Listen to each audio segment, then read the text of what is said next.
Welcome to Chillin' 101. We hope this video helps. You start by signing in and immediately locating the PNG sticker Pack on Happy downloads. Download directly into a dedicated folder so you control versions and avoid duplicates. Once done, verify each PNG has a transparent background and sufficient resolution for your use case. 72 dpi for web, 300 dpi for print.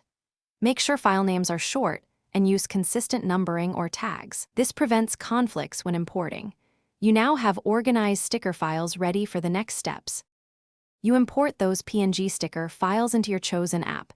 Drag and drop is fastest, or use file import if you need control.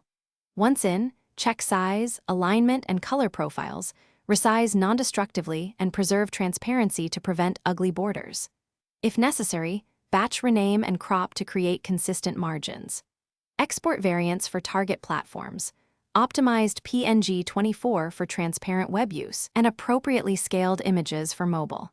Once these adjustments are complete, your stickers are ready. You now place stickers into your project, using layers and grouping so you can move or edit them later without breaking layout. When exporting final compositions, choose PNG 24 for full transparency or WebP for smaller web sizes, and confirm sRGB color profile for online consistency. If something goes wrong, check 3 things: transparency preserved, correct color profile, and no file name duplicates causing wrong assets. If problems persist, re-export a single test sticker to isolate the issue before reprocessing the whole set. Thanks for watching. Consider subscribing if we helped you.